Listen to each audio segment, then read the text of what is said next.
One of the things I love about the series is that we don't meet the big bad until book 3, but he is all over the page at the end of book 1. As part of Arlie's regular routine, which she only does at night so the patrol boats don't see her, she approaches a glittering black stone door we now know is made of godstone. Can we just take a moment to consider the psychological hurdles Arlie's gone through these past 6.5 months on this island? I watch Alone. It's one of my favorite TV shows. This kind of isolation and survival is hard. Yes, physically, but more so mentally. Add on the horrors of your past and your abusive ex's old presence haunting you here. We can all say what we want about Arlie, but this is intense. To keep her anxieties at bay, she continues down the steps, never going farther than 15, but tonight she only makes it to 12. So she strikes one of her precious few matches to illuminate her path and throws it to the ground. And, quote, it hit the floor and took an unlucky bounce backward, not far enough to fill the shadows in the room. Ah!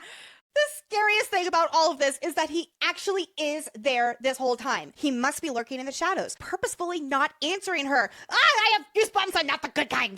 This is a fucking horror movie. Arlie is calling out to him, saying that she came back for him, and he's there, but remaining silent. I would love to know what Ophia Kai is thinking right now. That's a good question for Penn. You know what? It is a good question. And we asked it. Let's hear what she has to say because I won't be able to sleep at night until we know. Does Ophia Kai know that Arlie is on the island for 6 months? Well, first of all, Ophia Kai has been in the cell for 20 years. And in that time, he's had no sunlight, no human interaction. The only water he's got is the rainwater that seeps through the soil. The only food he has are whatever little bugs and creatures climb into the cell. So he's barely alive at this point. When she goes to the cell, she's only there for a minute. She barely says anything, and then she runs away and doesn't go near it again. If he heard her in that moment that she goes there, number one, he's probably too delusional to recognize the voice, or might even think it's just a voice in his head. And two, he doesn't want anything to do with her.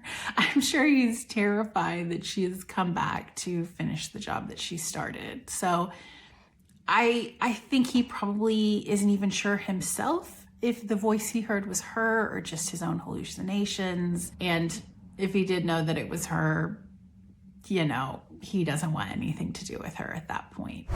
Okay, that actually helped ease my thoughts a little bit, that he is way too far gone to even really know what's going on. So thank you for not letting that seep into our nightmares, Penn. Appreciate that. Because, I was thinking he was in the corner, kind of cocking an eyebrow, doing a little evil villain this and all of this. But of course it's Penn, and of course there's more three-dimensional than him. Of course, it's by the way, he's almost dead. He is barely alive. And it's okay.